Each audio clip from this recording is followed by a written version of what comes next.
Shalom. Bear with me.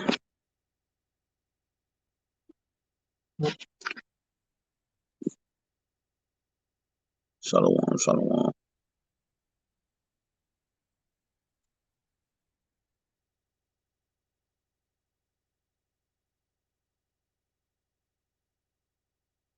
right, shalom. Shalom, shalom.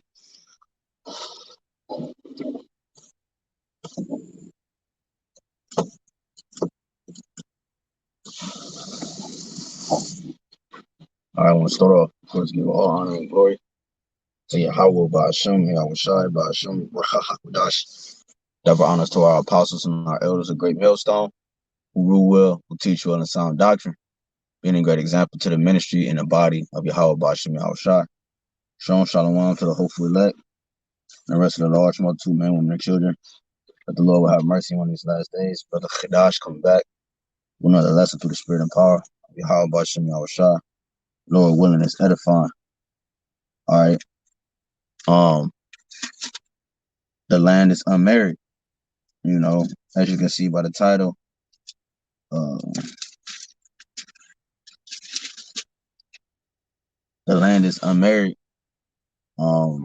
It's inspired by a certain precept, and it's crazy because I can't even find a precept. Going into how the land is unmarried, which sparked this inspiration, and I forgot where it's at. But the title speaks for itself. The land is unmarried because the Lord has given. Right now, we're in a divorce state, right? Until the Lord take us back, until our husband take us back. You understand? So this is Isaiah 62. This is Isaiah 62 and verse 4. Excuse me. It says, "Thou shalt no more be termed forsaken, neither shall thy land any more be termed desolate, but thou shalt be called Hephzibah, and thy land Beulah. For Yahawah Ba'ashem Yahawashi delighteth in thee, and thy land shall be married." So that word Hephzibah, right? And Beulah, well, Hephzibah goes into delight. Okay, so it says, "But thou shalt be called delight," right? And it says, "Thy land Beulah, which is married." It says, "For Yahawah delighteth in thee," which is the meaning of Hephzibah, and thy land shall be married, which is the meaning of Beulah, which they give you the meaning in that verse in itself. All right, it says, "For as a young man marrieth a virgin, so shall thy sons marry thee. And as the bridegroom rejoices over the bride, so shall thy power rejoice over thee." Because why? The land is going to be married again, because it's unmarried right now. You know, right now, that's why the Lord talks about the garment. Right now, we are getting beautified. We're like a fiance. Okay, we have a fiance. Like we you know, in the world you have a thing called fiancés.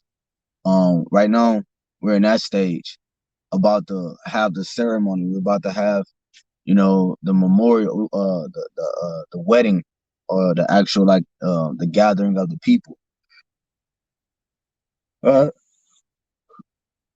So it says, again, verse 5, "For as a young man marrieth a virgin."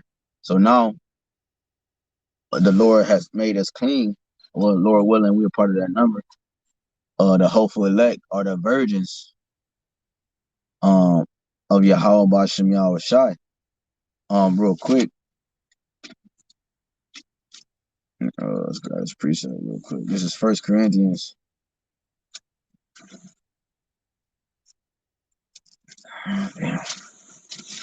This is 1 Corinthians chapter 11 and 2. Let me see.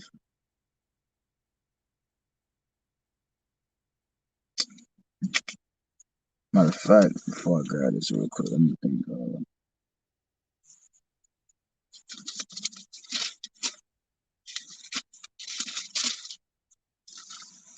Bear with me. Shalom to everybody tuning in. This 2 Corinthians 11:2. Slaki. For I am jealous over you with a godly jealousy. For I have espoused you to one husband, that I may present you as a chaste virgin to Yahawah Hamashiach.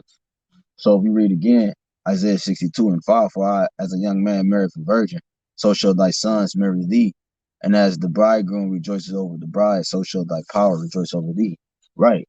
So that's why Paul was going into the significance of the marriage a man and a woman has, because it signifies and is identical to the marriage that we have with our power as a people. You see, that's why Yahweh, through the spirit and power of Yahawah, Paul, in one of Paul's letters, it says what? Husbands love, I believe it's in Ephesians, husbands love your wives as Hamashiach loved the church. You see, because the church is the makeup or is the foundation of the rest of the body, okay? Which Yahawah is the head of the church. Okay, then you have the governing body, which is the elect, okay, and so forth and so forth. So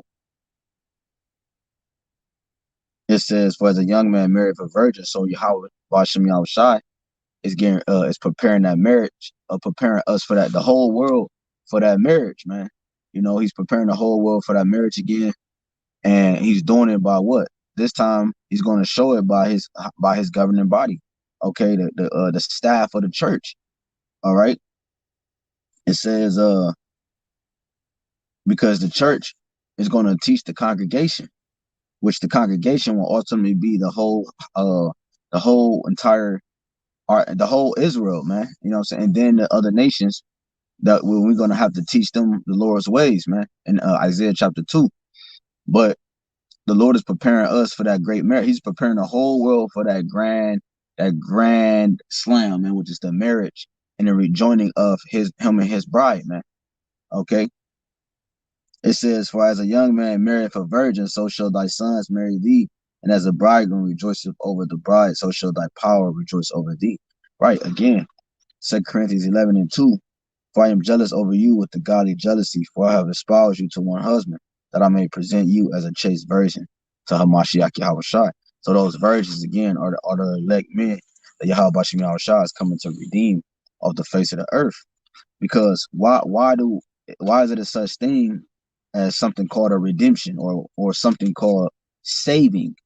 Okay, the Lord has cast us out. Real quick, this is Jeremiah, because remember the title says the land is not married, because in Isaiah 62 it said the land would be no more desolate.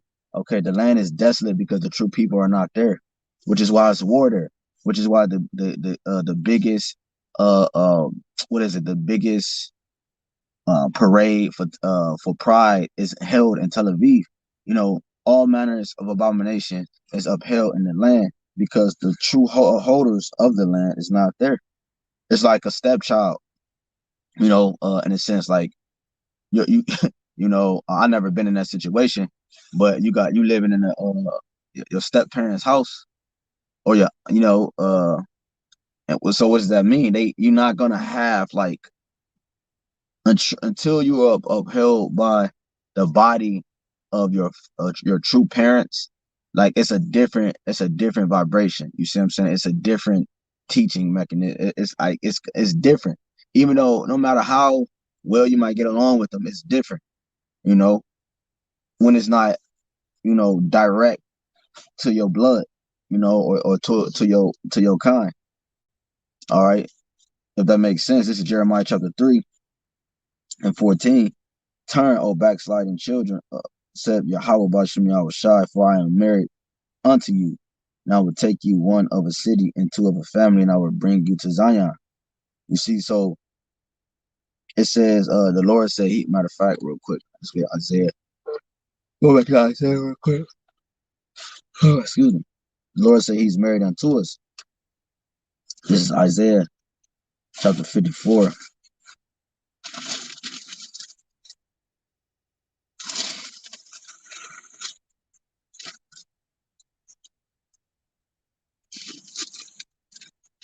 This is Isaiah 54 and And 5, it says, "Behold, thou shalt call a nation that thou knowest not."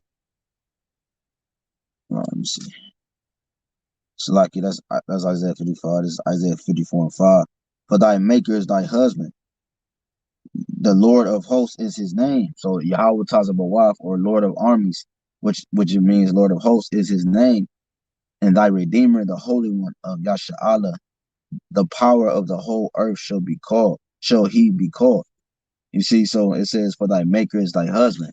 So in Jeremiah 3, again, 14, "Turn, O backsliding children, said Yahweh, for I am married unto you, and I will take you one of a city, and two of a family, and I will bring you to Zion." Right. So the Lord is married unto us. So if you got a wife, you know what I'm saying, you know the things that you must do as a man to uphold to to uphold to the binding of your marriage to stay strong. You know, so Yahweh Shem Shai know the things that we need and know the things that we must do to you know to keep the marriage strong, which is why the Lord is going to put his whole being into our parts, man. He's going to give us a new body, and we're going to be 100% at full knowledge, man.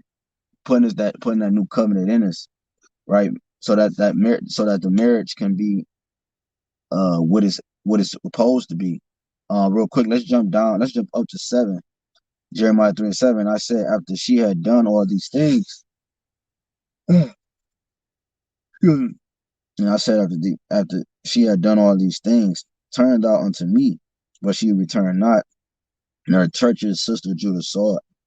Right. So the northern kingdom got put out first, and then the southern kingdom. So when it says that her treacherous sister Judah saw it, that's talking about the southern kingdom looked upon the ways of the northern kingdom, and we did the same things. "And I saw, and for all the causes whereby backsliding Israel committed adultery, I have put her away and given her a bill of divorce." Right. So which is why the taking away of our homeland was so gruesome. You see, it says, let's get into it. It says, I just had to warm it up. It says, "And I saw when for all the causes whereby backsliding Israel committed adultery, I have put her away and given her a bill of divorce. Yet her treacherous sister Judah feared not, but went and played the harlot also." So right, so the southern kingdom did the same thing the northern kingdom did, took on gods of the nations, and played the harlot by going into these philosophies and these doctrines and these different ways of life that was contrary to the very way of living, which is when you go to Deuteronomy 4, you find out that the ways of the Lord is the way of living. Root 4 and 1. Matter of fact, we're about to get Root 4 after this, but it's a point in that Root 4 that's very important. Verse 9, it says, "And it came to pass through the lightness of her whoredom that she defiled the land." So right, so now the land became defiled. You see, so now, because remember when you go to Deuteronomy 32, it tell you that the Lord put us on he made us ride upon the high places of the earth. When you go to Ezekiel 36, it tell you that the heathen has said, "Aha," and he has taken the high places in his possession. So the land, because why? We defiled the land. You see, it says, "And it came to pass through the lightness of her whoredom, that she defiled the land and committed adultery with stones and with stocks." Right. Serving things that they created. You know what I'm saying? Serving the creation versus the creator. You see, so and this is the big thing. We as a people defile the land. So now the land is unmarried. You see, because remember, it's a man before it's a people, and it's a people before it's a place. Yasha'Allah is a man whose name was Yaquab, our forefather, whose name got changed to Yasha'Allah. But then from that we became a people, and from those people we became a great nation, which ultimately, is how the land was to be up, is how the land was upkept by this great nation, which means that it's a people before it's a place. Because remember, the land of Yasha'Allah or Yasha'Allah, or where who used to dwell in that land. Matter of fact, real quick, let's get this precept. Yasha'Allah or the Canaanites used to dwell in that land. But why can we dwell in that land and it now it's called now it's called holy? Because it's not the land that made it holy, it's the people that made it holy. You see, because it was the Canaanites' land, but because the people dwell there now, which is us, now the land become holy. So now if we defile that land, now the land is not holy. You see, this is wisdom of Solomon. Real quick, this is wisdom of Solomon 12 and 3. Damn, it says, for it was thy will to destroy by the hands of our fathers both those old inhabitants of thy holy land, whom thou hatest for doing most odious work to witchcrafts and wicked sacrifices. Talking about the Canaanites. And also those merciless murderers of children and devourers of man's flesh in the feast of blood, right? They were doing these rituals, same rituals and things they still take part in today.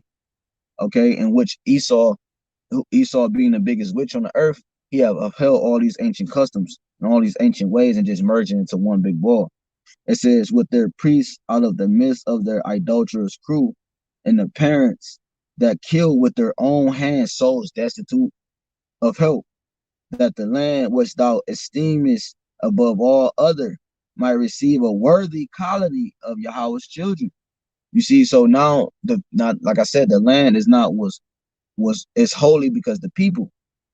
Nevertheless, even thou spiritest as man and didst sin whilst forerunners of thine host to destroy them by little by little. You see, so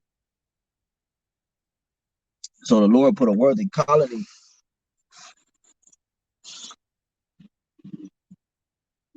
I can't. So the Lord put a worthy colony. All right, the Lord put a worthy colony, which was Israel as a whole. So real quick, go to Baruch 4. This is Baruch 4. And let's jump down to 6. Ye were sold to the nations, not for your destruction, but because you moved Yahweh to wrath, you were delivered unto the enemies. Right. So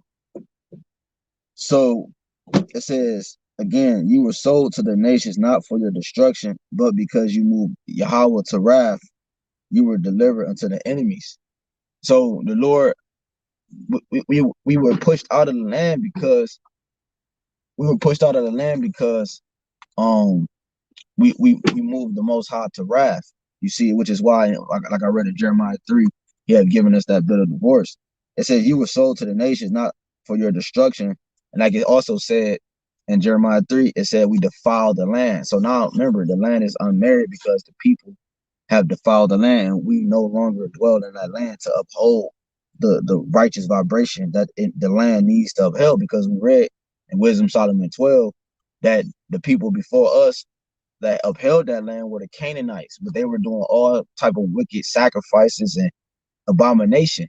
So it's a people, man, before it's a people, and it's a people for it's a place. It says, you were delivered unto the enemies, for you provoked him that made you by sacrificing unto devils and not to YAHWASHI. So which made the land, now the land is divorced because the people don't dwell there. It says, ye have forgotten the everlasting power, which ultimately means what? We have forgotten the everlasting power. We no longer is, we no longer are married to with the Father, because we are divorced right now. So we're trying, like, now that's the whole point of everything.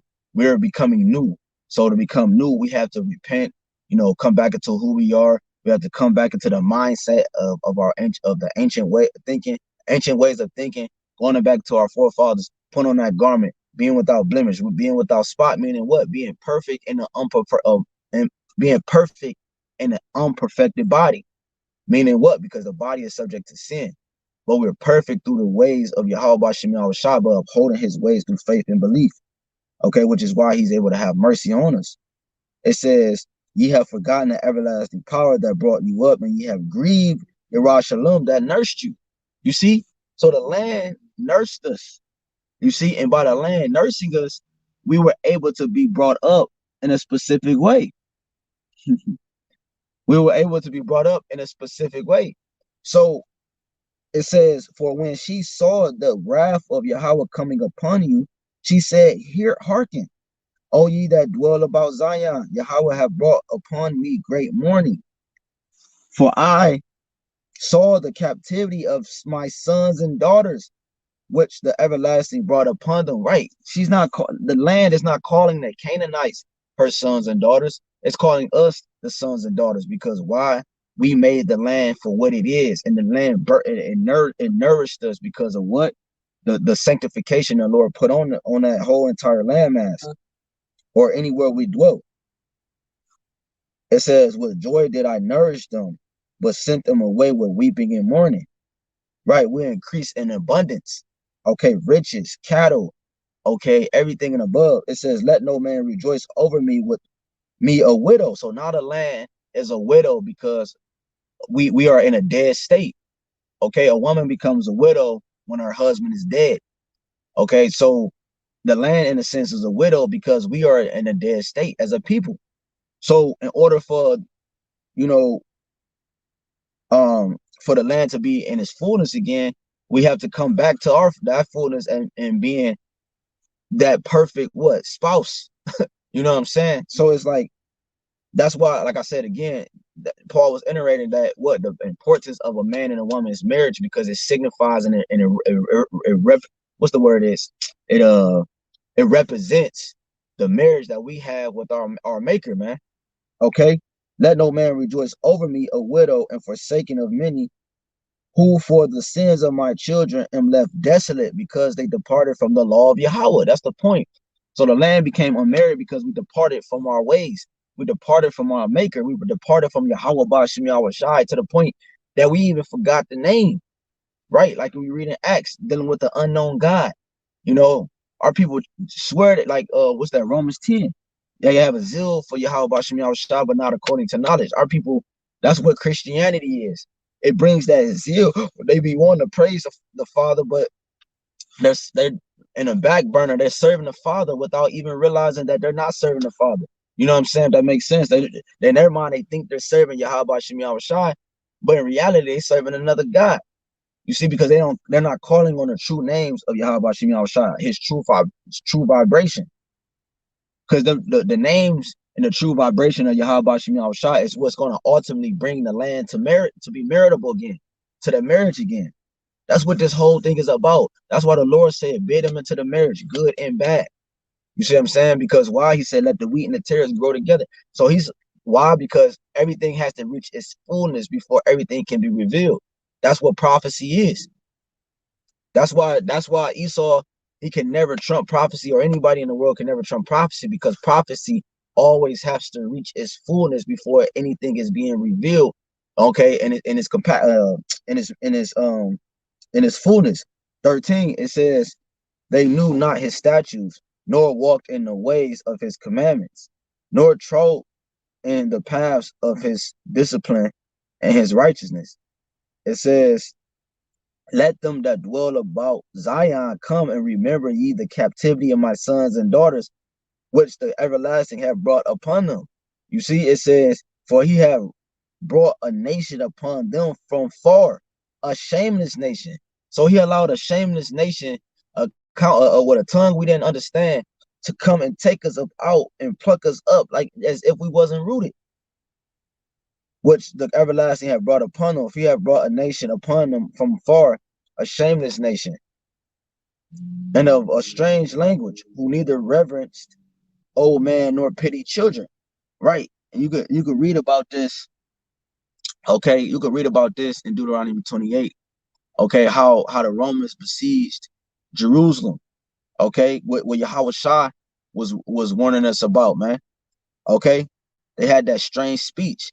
Okay, it was then when the Lord said what? It was he said not the Lord, but Salakia, but like when you got these movies like Roots, and when we came over here and during the transatlantic slave trade and many other trades, or whether it was the Saharan slave trade, really mainly the transatlantic slave trade, man, because that's when we really lost our way, when in terms of like we lost our language or not, because they had record that we were Hebrews, that we had Hebraic names or Hebrew names, and You know, we spoke Hebrew. We spoke a form of it. Everything was about us was about our culture. But that's why they had to break us. They had to break us by teaching us another language. That's why it says a shameless nation and of a form it's like a shameless nation and of a strange language. So they had to teach us their language. This English is the last language, and it's a bastard language. It's a backwards language. You understand? It's a language with no value. None of the words or none of the letters or none of the words have any weight to them. Okay? It says, who neither reverenced old man nor pitied child. These have carried away the dear beloved children of the widow, and left her that was alone, desolate, without daughters. You see, it says, I'm read that again. These have carried away the dear beloved children of the widow. The widow is the land of which we call Israel today, which is YAHAWAH or Jerusalem, and left her that was alone, desolate, without daughters. So because why? We got pushed away far from our border. Okay, tell you that Edom, he carried us away far from our border. But what can I help you? For he that brought these plagues upon you will deliver you from the hands of your enemies. Right. Showing you that only, see, that shows you how bugged out these conscious communities and all these everybody else that's in these different religions is, because they don't even they got all this knowledge but fail to realize the state that we're in. The ultimate answer and the ultimate question is, how did we get here as a people? You think Esau, the so-called Mr. McWhitey, can do this by himself? No. A higher power had to be behind what happened to us, man. So like it just said in verse 18, for he that brought these plagues upon you would deliver you from the hands of your enemies. So the Lord did this. And he's going to bring us out of the hands of our enemies, because only that type of power can do this, to bring us, put us in that place and bring us out that place, man. Go your way, O my children, go your way, for I am left desolate. I have put off the clothing of peace and put upon me the sackcloth of my prayer. I will cry unto the everlasting in my days. Right. That's why the land is still in a state it's in now, because it's crying out, man. You see, it's crying out. It has no abundance. It has no sternness. It has no spirit there, man. There's no life in the land. That's why I said I will put off the clothing of peace. That's why it's war still in the land. It says, be of good cheer, O my children, cry unto the Lord, and he shall deliver, he should deliver you from the power and hand of the enemies. It says, be of good cheer, O my children, cry unto the Lord, and he shall deliver you from the power and the hand of the enemies. It says, for my hope is in the everlasting, that he will save you, and joy is coming to me from the Holy One. Again, the Lord is the one who can do such a thing. Like our people give too much credit to Esau without even realizing, because of the mercy which shall soon come unto you from the everlasting our Savior. For I sent you out with mourning and weeping. Anybody that get divorced, it's like, imagine a divorce, man. Imagine a divorce and picture how it impacts the individuals. Even if they say it don't, it impacts them. Why? Because like this is crazy. Like, this is why you got like smashing all these women. Like, when you have sex and intercourse, you are intertwined with that individual. So it's like you always have a piece of them still in you, and you're connected in a way that nobody else can relate to. A marriage, right? We're connected to the Father that no other nation can relate to. So it's like when you have a divorce, it's like it gives you a form of weeping and mourning, okay? Because you reminisce on the way you used to be. You reminisce on the laughs. You reminisce on the good times that you had. You see? But Yahweh will give you to me again with joy and gladness, right? And that's the new bodies. That's the new covenant. That's how the Lord is going to marry the land again. Because when we're married with the Father, YAHWASHI, you see, because it starts with him. That's what we're in right now. The remake of that. Okay, a better marriage. Right now we're like, look at it like we're in counseling right now. We're in marriage counseling right now. We're getting our marriage right, and now our marriage will be great. Okay, it will never fall off again. That's the new covenant. That's the laws written in our inward parts. Like as now the neighbors of Zion have seen your captivity, so shall they see shortly your salvation from our power, which shall come upon you with great glory and brightness of everlasting. Right. So all the whole entire world see our state. The whole entire world saw how we were taken and ripped in our garments ripped off of us, meaning our glory. Right. But they're also going to see us being returned in that state. Wisdom of Solomon 5. Or the strangeness of our salvation. My children, suffer patiently the wrath that has come upon you from the power of YAHWASHI. For thy enemy have persecuted thee, but shortly thou shalt see his destruction and shalt tread upon his neck. My delicate ones have gone rough ways and were taken away as a flock caught of the enemies. Be of good comfort, O my children, and cry unto Yahweh, for you shall be remembered of him that brought these things upon you. For as it was your mind to go astray from YAHWASHI, so being returned, seek him 10 times more.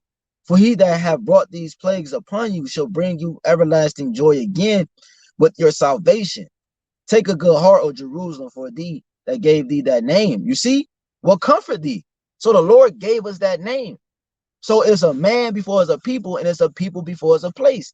It says, for he that have brought these plagues upon you shall bring you everlasting joy again with salvation. Yahawashi. Take a good heart, meaning a good mind, O Jerusalem. For he that gave thee that name will comfort thee. Yerushalayim. You see, the Lord is comforting us by setting up the government again. He's setting up the government back in the state. So when you have a solid government, the first thing you do in any captivity, or like not captivity, but any like kingdom that's being set up, they have to set up their government before they establish the people. If they have no government, how can you establish the people? So that's what the Lord is doing. Miserable are they that afflicted thee and rejoiced at thy fall. Miserable are the cities which thy children serve. Miserable is she that received thy sons. For as she rejoiced at thy ruin and was glad of thy fall, so shall she be grieved for her own desolation. For I will take away the rejoicing of her great multitude, and her pride shall be turned into mourning. For her fire shall come upon her from the everlasting, long to endure, and she shall be inhabited of devils for a great time. You see, that's why. So the land is the land is unmarried because it's inhabited by devils, but only for a great time, a certain specific time, until the time of the Gentiles be fulfilled. They have to fulfill their time, and then the Lord is going to do what he do. O Jerusalem, look about thee toward the east, and behold the joy that cometh unto thee from Yahweh. Lo, thy sons come whom thou sentest away. They come gathered together from the east to the west by the word of the Holy One, rejoicing in the glory of Yahweh BAHASHAM YAHWASHI. You see that? Jumping down to Baruch 5:5. Arise, O Jerusalem. I'm gonna start at 4. I'm at 3. For Yahweh will show thy brightness unto every country under heaven. For thy name shall be called of Yahweh forever, the peace of righteousness, the glory of Yahweh's worship.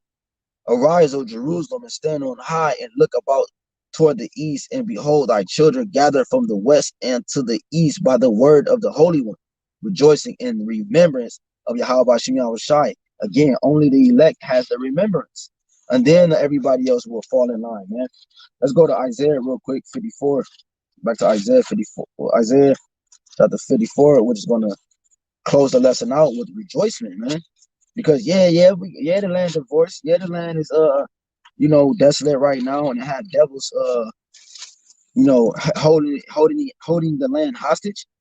But that's okay, because the Lord is doing a marvelous work. This is Isaiah 54. Like Isaiah 54:6.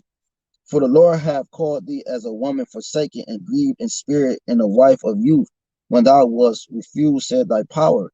For a small moment have I forsaken thee, but with great mercies will I gather thee. The fact that something called reincarnation exists shows the Lord's mercy, because that means some of the prophets of old that we're reading about here today are amongst us in our camps, okay, and are amongst us, meaning the elect are amongst us, meaning that's a mercy. That's mercy, man. Because the Lord could have just kept his elect to himself, you know, and just had this thing play out, and the Lord could have just did it like that. But the Lord has continued to allow the elect to be here so that he can have mercy on the whole house of Israel, as it says in Romans 11. This is going back to Isaiah 62 and jumping down to 12. And they shall call them the holy people. It says, the redeemed of the Lord, and thou shalt be called sought out, a city not forsaken. Because once the people is established back in their true power, the city is going to be called a city that is not forsaken, man. Why? Because the people are back in righteousness, meaning the city can dwell in righteousness. Proverbs 29 and 2. This is Jeremiah 32 and 39. It says, there we go. Jeremiah 32 and 39 says, and I will give them one heart. No, 38. Damn, 37. Behold, I will gather them out of all countries. Whether I have driven them in my anger, in my fury, and in great wrath, I will bring them again into this place. What place? The land, man. And I will cause them to dwell safely, because we're married again. A woman is protected by her husband. Okay, once the people is back in the land, we are safe because now we are protected by our husband. Who is who? Yahawah, BAHASHAM YAHAWASHI. HaMashiach YAHAWASHI. And they shall be my people, and I will be their power, and I will give them one heart, meaning one mind. That's the new covenant I mentioned, as you can read in Jeremiah 31, and 31, and Hebrews 8. It says, one heart and one way, that they may fear me forever. You see, for the good of them and of their children after them. And I will make an everlasting covenant with them, that I will not turn away from them to do them good, but I will put my fear in their hearts, that they shall not depart from me. Yeah, I will rejoice over them to do them good, and I will plant them in this land assuredly, meaning right, definitely, right? Because remember, the Esau came in and plucked us up, because we allow pesticides and poison. Other doctrines and philosophies is nothing but poison, and we allowed the poison to be sprinkled on us. As we kept allowing, drinking that water, we allowed the poison to be mixed in it. And we know the Lord doesn't mix anything. He don't even like our fabrics to be mixed. So with that being said, we allowed the poison to enter into us. So Esau came in and plucked us up because our roots wasn't solid or grounded anymore. You see, our roots wasn't strong, so we were able to be plucked up. 41. And I will rejoice over them to do them good, and I will plant them in this land assuredly with my whole heart and with my whole soul. For thus said Yahweh BAHASHAM YAHAWASHI, like as I have brought all this great evil upon this people, so will I bring upon them all the good that I have promised them. Right, because we're not in the kingdom because we haven't received that yet, man.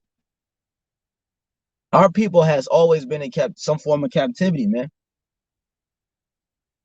It says, and fields shall be bought in this land whereof ye say. You see, meaning what? It's going to prosper again. It is desolate without man or beast. It is given into the hand of the Chaldeans. Right. The modern day Chaldeans are who? Esau, Edom.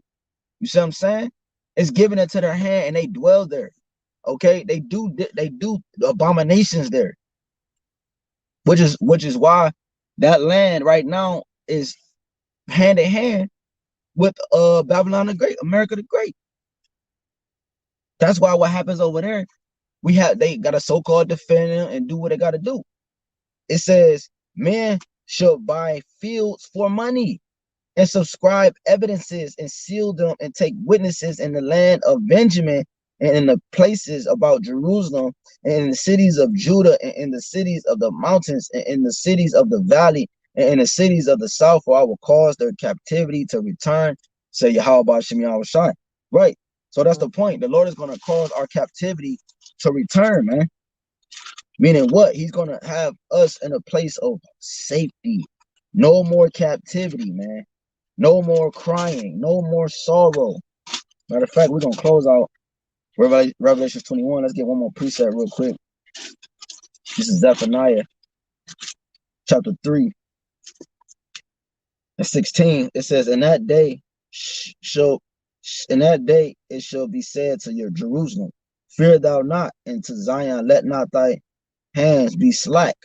Right. Zion means monument, right? Which is the government. Thy Lord, thy power, YAHAWASHI, in the midst of thee is mighty. He will save, he will rejoice over thee with joy. He will rest in his love. He will joy over thee with singing. I will gather them that are sorrowful for the solemn assembly. Right? A solemn assembly is a holy gathering. That's the marriage. The marriage is the marriage. We are the Lord is preparing us for with the Lamb, man. You know,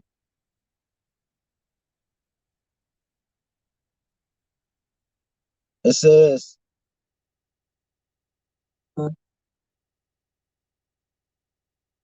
I will gather them that are sorrowful for the solemn assembly, who are of thee, to whom the reproach of it was a burden. Behold, at this time I will undo all that afflict thee. See, he was going to undo that all that afflicted us, man. And I will save her that halted and gather her that was driven out. And I will get them praise and fame in every land where they have been put to shame.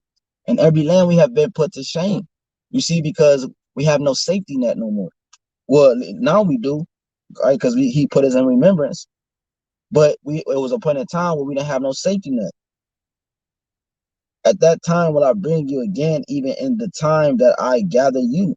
For I will make you a name and a praise among all people of the earth. When I turn back your captivity before your eyes, said the Lord, Yahawah BAHASHAM, YAHAWASHI. You see, and it's, I forgot the precept, but it says the Lamb's bride. Oh, Revelations 21. Revelations 21. All praise Yahweh Shai. I'm gonna start at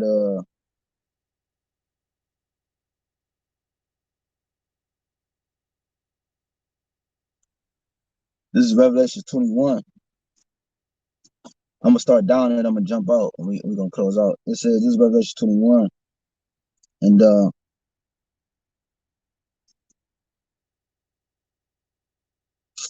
man, let's start at hold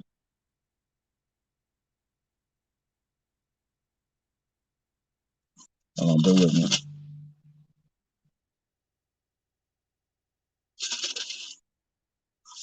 Oh shit, that's why the water y'all brushing out shop. I was in the morning. This is Revelation 21.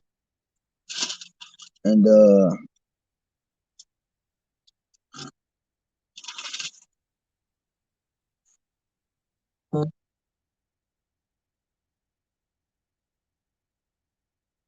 Revelation 21 and 9. And there came unto me one of the seven angels, which had the seven vials full of the seven last plagues, right? The destruction of this man's system. And talked with me, saying, come hither, I will show thee the bride, the Lamb's wife. You see? And he carried me away in the spirit to a great and high mountain, and showed me that great city, the holy Jerusalem, descending out of heaven from YAHAWASHI, having the glory of YAHAWASHI, and her light was like unto a stone most precious, even like a jasper stone, clear as crystal. And it goes into the how the kingdom will look and it will be, roughly going into it, because we have no idea how many colors and how beautiful it is. It's going to be. So jumping back up to 21, and I saw a new heaven and a new earth, right? A new rulership, a new kingdom, because the earth abided forever. Were passed away, and there was no more sea. And I, John, saw the holy city, New Jerusalem, coming down from YAHAWASHI out of heaven, prepared as a bride adorned for her husband. Right. So the city is made whole now. The city is replenished, because even the land is going to be wiped clean, just like America. You know, that land is going to have to be purged, man. It's too defiled for even the Father to dwell there. And I heard a great voice out of heaven saying, behold, the tabernacle of Yahweh is with men, and he will dwell with them, and they shall be his people, and Yahweh himself shall be with them and be their power, right? And it's crazy because the Lord tell you that that the earth was made to be inhabited. So the kingdom of heaven, that's why he said the kingdom of heaven is within you, because it's a people before it's a place. So when the people is back in that mindset and that complete fullness, then now the place can be established and now the whole world can run in that circuit. It says, and he that sat upon the throne said, behold, it's like in verse 4. And Revelation 21:4, and Yahweh shall wipe away all tears from their eyes, and there shall be no more death, neither sorrow nor crying, neither shall there be any more pain, for the former things are passed away. And he that sat upon the throne said, behold, I make all things new. Right, he's gonna clean everything and make it new, meaning refreshed. Okay, like you hit the refresh button on your internet tab. And he said unto me, write, for these words are true and faithful. He said unto me, it is done. I am Aleph and Tha, the beginning and end, and the end. I will give unto him that is athirst of the fountains of the water of life freely. You see? So now that now we drinking that rightful, that true living water, like it says in John 15, St. John chapter 15, St. John 17, and so forth, that YAHWASHI, that he's freely given to us. That's why the scriptures say, by the truth selleth not. You know what I'm saying? Because we're freely given the people this water that the Lord is giving us. Lord willing, we those men. So with that being said, now the Lord is bringing us back to the true drink, because we were athirst. Okay, no longer are we drinking poison. So now our roots can properly grow and be properly rooted into the ground and have proper what? Have proper strength, have proper foundation, which is YAHWASHI. So now we're able to grow. You see, like the brothers from Birmingham said, Jake think that this truth Jake think that this truth is just meant to stay where it's at. No, it's meant to grow. And ultimately it's going to grow so big that Esau himself is not going to be able to what? He's not going to be able to overcome this, because it's going to be a giant. So the giants going to be back on the earth again, man. So with that, I want to give all honor and glory again to Yahawah, BAHASHAM, YAHWASHI, BAHASHAM, HAQADASH. Double honors to our apostles and elders, a great millstone, who will teach you on sound doctrine. Strong shalom to the hopeful elect and the rest of the large multitude of men, women, and children. That the Lord will have mercy on these last days. Brother HAQADASH, Lord willing, is edifying. Shalom.